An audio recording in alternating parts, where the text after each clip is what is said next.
करेंगे। तो आइए वीडियो शुरू करते हैं।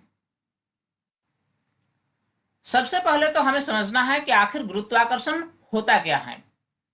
ब्रह्मांड की कोई भी दो वस्तुएं अपनी द्रव्यमान के कारण एक दूसरे को एक बल से आकर्षित करती हैं और इसी क्रिया को, इसी घटना को हम गुरुत्वाकर्षण कहते हैं। और ये दो वस्तुएं जिस बल से एक दूसरे को आकर्षित करती हैं उस बल को हम ग्रेविटेशनल फोर्स यानी गुरुत्वाकर्षण बल कहते हैं। यहाँ एक इंपॉर्टेंट पॉइंट है कि ये जो गुरुत्वाकर्षण बल कार्य करती हैं ये किन्हीं भी दो बॉडियों के बीच लग सकती हैं, चाहे ये वस्तुएं छोटी हो या बड़ी। सूर्य और पृथ्वी के बीच भी गुरुत्वाकर्षण बल कार्य करता है, उसी प्रकार चंद्रमा और पृथ्वी के बीच भी गुरुत्वाकर्षण बल कार्य करती है। इसके साथ साथ जो छोटी छोटी वस्तुएं हमारे चारों ओर हम देखते हैं इन वस्तुओं के बीच भी एक प्रकार के गुरुत्वाकर्षण बल कार्य करता है। अगर आप और आपके फ्रेंड एक साथ बैठे हुए हों तो दोनों के बीच भी एक प्रकार के गुरुत्वाकर्षण बल कार्य करता है। लेकिन यहाँ एक इंपॉर्टेंट बात यह है कि अगर गुरुत्वाकर्षण बल हमारे और हमारे फ्रेंड के बीच कार्य करता है तो हम इससे क्यों अनुभव नहीं कर पाते हैं। क्योंकि गुरुत्वाकर्षण बल जो है ये द्रव्यमान पर निर्भर करती है, इसीलिए द्रव्यमान जो है एक मनुष्य की जो द्रव्यमान है वो काफी कम होती है ग्रहों या उपग्रहों की तुलना में। इसीलिए दो फ्रेंड के बीच का जो गुरुत्वाकर्षण बल होगा वो काफी कम होगा, बहुत बहुत कम होगा। और ये इतनी कम होगी जिससे हम अपने दैनिक जीवन में अनुभव नहीं कर सकते हैं। लेकिन ये एक सच्चाई है कि कोई भी दो वस्तुएं चाहे वो छोटी हो या बड़ी एक दूसरे को एक बल से खींचती हैं और ये बल खींचने का जो कारण है वह है दोनों के बीच द्रव्यमान का होना। वैसे तो दो चुंबक के बीच भी बल कार्य करती हैं, दो आवेशित कण के बीच भी बल कार्य कर सकती हैं, लेकिन गुरुत्वाकर्षण बल एक ऐसा बल है जो वस्तुओं में अपनी द्रव्यमान के कारण होती है। यानी कहने का मतलब यह हुआ कि वैसे आकर्षण की क्रिया जो द्रव्यमान के कारण होती है उससे हम गुरुत्वाकर्षण कहते हैं। अब सवाल उठता है कि सबसे पहले गुरुत्वाकर्षण की व्याख्या किसने की, किसने बताया दुनिया को कि गुरुत्वाकर्षण भी एक चीज होती है जो इस दुनिया में है। तो सबसे पहले जो व्यक्ति थे वो थे आइजक न्यूटन। आइजक न्यूटन एक बार क्या हुआ था कि सेब के पेड़ के नीचे बैठे हुए थे तो उन्होंने सेब को जमीन की ओर गिरते हुए देखा। तो उसी पर उन्होंने प्रेरणा पाई कि आखिर ये सेब जो है ये सेब हमेशा नीचे की ओर ही क्यों गिरती है, ये ऊपर की ओर या फिर बाएं या दाएं क्यों नहीं जाती है। इसी पर प्रेरित होकर उन्होंने गुरुत्वाकर्षण की खोज की। अब हम गुरुत्वाकर्षण चैप्टर की सबसे इंपॉर्टेंट टॉपिक को पढ़ने जा रहे हैं, वह है गुरुत्वाकर्षण का सार्वत्रिक नियम यानी यूनिवर्सल लॉ ऑफ ग्रेविटेशन। ये क्या है? गुरुत्वाकर्षण का सार्वत्रिक नियम जो है ये कुछ नियम हैं जो न्यूटन साहब ने पूरी दुनिया को बताया। न्यूटन साहब ने बताया कि पूरी ब्रह्मांड में दो वस्तुएं एक दूसरे को जो आकर्षित करती हैं गुरुत्वाकर्षण बल से, तो ये कुछ रूल्स फॉलो करती हैं और इसी रूल्स को ही हम कहते हैं गुरुत्वाकर्षण का सार्वत्रिक नियम यानी यूनिवर्सल लॉ ऑफ ग्रेविटेशन।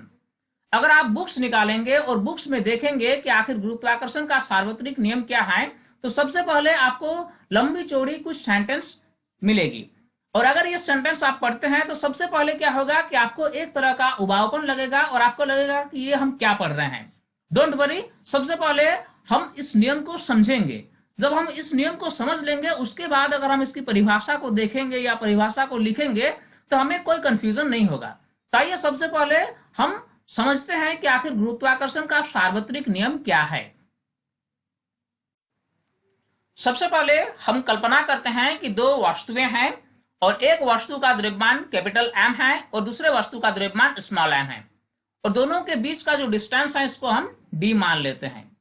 अब न्यूटन के सार्वत्रिक नियम, गुरुत्वाकर्षण के जो सार्वत्रिक नियम है उस नियम के आधार पर उन्होंने दो सिचुएशन बताया।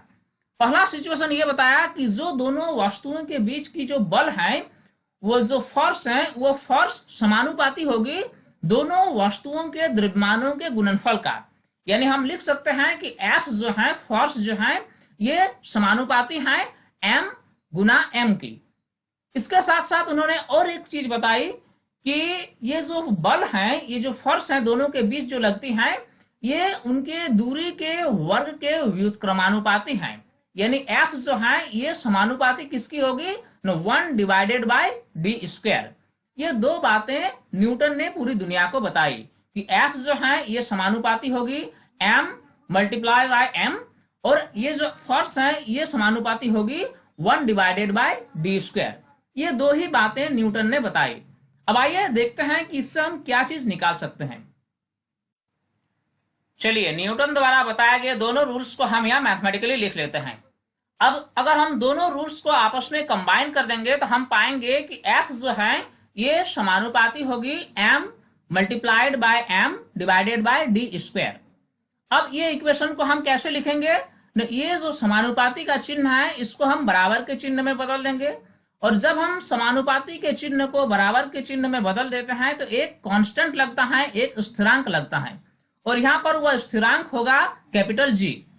इस कैपिटल जी जो है ये कब लगता है, जब हम समानुपाती के चिन्ह को बराबर के चिन्ह में बदल देते हैं। चूंकि स्क्रीन के साइज को ध्यान में रखते हुए अब हम बगल में लिखना शुरू करते हैं। ये जो कैपिटल जी है इसे कहा जाता है सार्वत्रिक गुरुत्वीय स्थिरांक। अगर हम इंग्लिश में बात करें तो यूनिवर्सल ग्रेविटेशनल कांस्टेंट कहा जाएगा इसको। इसकी जो न्यूमेरिकल वैल्यू होगी वह होगी 6.67 इंटू 10⁻⁻11 न्यूटन मीटर स्क्वायर पर किलोग्राम स्क्वायर। ये कैपिटल जी का जो ये वैल्यू है, ये न्यूमेरिकल वैल्यू है, ये वैल्यू सबसे पहले किसने कैलकुलेट किया था, वह वैज्ञानिक थे हेनरी कैवेंडिश। ये एग्जाम में अक्सर पूछा जाता है कि जी का मान कैलकुलेट करने वाले सबसे पहले व्यक्ति हेनरी कैवेंडिश थे। यानी हम कह सकते हैं कि गुरुत्वाकर्षण का सार्वत्रिक नियम एक हमें इक्वेशन देती है जो है F is equal to G m m divided by d square, जहां जी जो है ये एक स्थिरांक है जिसका वैल्यू है 6.67 इंटू 10⁻⁻11 न्यूटन मीटर स्क्वायर पर किलोग्राम स्क्वायर। आपको ये इक्वेशन जो है और ये जी का जो ये वैल्यू है इसको मेमोराइज करने की जरूरत है, क्योंकि डिफरेंट न्यूमेरिकल्स बनाने के लिए आपको इस इक्वेशन का सहारा लेना होगा। चूंकि चीज को हम अब समझ गए, अब हम गुरुत्वाकर्षण के नियम को आसानी से लिख सकते हैं। विश्व का प्रत्येक पिंड अन्य पिंड को एक बल से आकर्षित करता है जो दोनों पिंडों के द्रव्यमानों के गुणनफल के समानुपाती तथा उनके बीच की दूरी के वर्ग के व्युत्क्रमानुपाती होता है। इसमें वही दो पॉइंट हैं जो हमने डिस्कस किया। ये जो बल है ये दोनों पिंडों के द्रव्यमानों के गुणनफल के समानुपाती होती है और उनके बीच की दूरी के वर्ग के व्युत्क्रमानुपाती होती है। और एक पॉइंट ये है कि ये जो बल लगता है, ये जो गुरुत्वाकर्षण बल लगता है, यह बल दोनों पिंडों को मिलाने वाली रेखा की दिशा में लगता है। अब हम देखेंगे गुरुत्वाकर्षण का महत्व क्या है। अगर हम गुरुत्वाकर्षण के महत्व की बात करें तो गुरुत्वाकर्षण के महत्व की कोई गिनती नहीं है। पूरे ब्रह्मांड जो है ये गुरुत्वाकर्षण से बंधी हुई है। हमारी पृथ्वी जो है ये जो सूर्य के चारों ओर चक्कर लगाती है ये गुरुत्वाकर्षण के कारण ही संभव है। उसी प्रकार जो चंद्रमा है जो पृथ्वी के चारों ओर चक्कर लगाती है ये भी गुरुत्वाकर्षण के कारण ही संभव है। यहाँ तक कि खुद हम जो है हम पृथ्वी पर बंधे हुए हैं वह भी गुरुत्वाकर्षण के कारण ही बंधे हुए हैं। यानी कहने का मतलब ये हुआ कि गुरुत्वाकर्षण की महत्व जो है इस ब्रह्मांड में बहुत ज्यादा है। तो अगर हम लिखना चाहते हैं कि गुरुत्वाकर्षण की क्या क्या महत्व है तो उसको कुछ ऐसे भी लिख सकते हैं। पहला हम इसको ऐसे लिख सकते हैं, यह हमें पृथ्वी से बांधे रखता है। अगला हम ऐसे लिख सकते हैं कि पृथ्वी के चारों ओर चंद्रमा गति करता है। सूर्य के चारों ओर ग्रह जो है ये गति करती है। सूर्य और चंद्रमा के आकर्षण बल के कारण ज्वार भाटा होती है। आप जियोग्राफी में पढ़े होंगे कि समुद्र में जो है ये ज्वार भाटा उत्पन्न होती है, और ये ज्वार भाटा क्या है ना, समुद्र के पानी बहुत ऊंचाई तक उठ जाना फिर नीचे की ओर गिर जाना, इसी क्रिया को ज्वार भाटा कहा जाता है। और ये क्यों होती है ना, ये सूर्य और चंद्रमा के गुरुत्वाकर्षण बल के कारण ही होती है। यानी गुरुत्वाकर्षण के महत्व का अगर हम लिखना चाहेंगे तो उसको हम कुछ ऐसे भी लिख सकते हैं। हमारा अगला टॉपिक है मुक्त पतन यानी फ्री फॉल। जैसा कि नाम से ही क्लियर है कि फ्री फॉल यानी जब कोई एक बॉडी है जो फॉल हो रही है, जो नीचे की ओर गिर रही है और वो भी फ्रीली, तो वैसे स्थिति में हम कह सकते हैं कि वस्तु जो है वह फ्री फॉल कंडीशन में है, मुक्त पतन की स्थिति में है। एक्चुअली होता क्या है कि जब हम किसी वस्तु को किसी ऊंचाई से गिराते हैं तो वह सिर्फ पृथ्वी के गुरुत्वाकर्षण बल के कारण ही नीचे गिरती है, यानी उस पर और बाहर से कोई बल नहीं लगता है। दूसरी बात क्या है कि उसमें और जो है किसी प्रकार का कोई हस्तक्षेप नहीं होता है, उसकी गति को रोकने वाला कोई दूसरा बल नहीं होता है।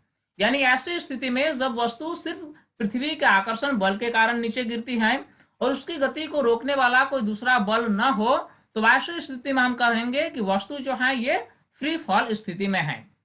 अब हम इमेजिन करते हैं कि एक बहुमंजिला इमारत है जिसके ऊपर पर आप गए हैं और वहां से आप बॉडीज को, वस्तुओं को गिरा रहे हैं। तो जब इस वस्तु को आप गिरा रहे हैं तो क्या होता है कि यह वस्तु नीचे की ओर गिरने लगती है, और नीचे की ओर गिरने जो लगती है तो इसमें क्या होता है कि एक तरह का त्वरण होता है, एक तरह का एक्सीलरेशन होता है, और वह त्वरण का डायरेक्शन क्या होता है ना, वह त्वरण का डायरेक्शन होता है नीचे की ओर। और इसी त्वरण को हम कहते हैं एक्सीलरेशन ड्यू टू ग्रेविटी, यानी हिंदी में अगर बात करें तो इससे हम गुरुत्व त्वरण कहते हैं। यानी जब किसी वस्तु को किसी ऊंचाई से गिराया जाता है तो वस्तु में एक तरह की त्वरण होती है, यानी उसकी वेग जो है बढ़ती जाती है, और इसकी डायरेक्शन जो होती है, ये डायरेक्शन कैसे होती है, वर्टिकली डाउनवर्ड होती है, नीचे की ओर होती है।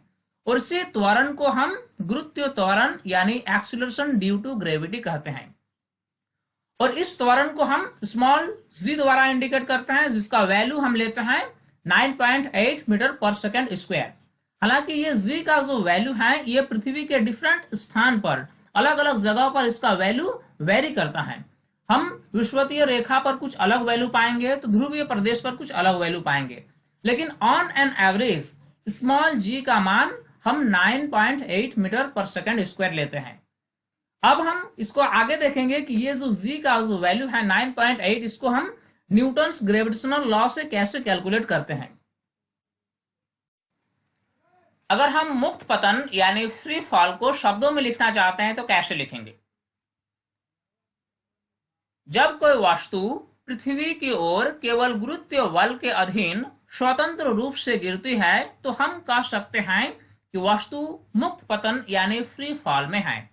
यानी जब कोई वस्तु पृथ्वी की ओर गिर रही है और वह भी स्वतंत्र रूप से, यानी उस पर किसी प्रकार की कोई अवरोध नहीं है, और वह पृथ्वी के गुरुत्व बल के अधीन गिर रही है, तो ऐसी स्थिति में हम कह सकते हैं कि वस्तु जो है ये मुक्त पतन यानी फ्री फॉल के कंडीशन में है।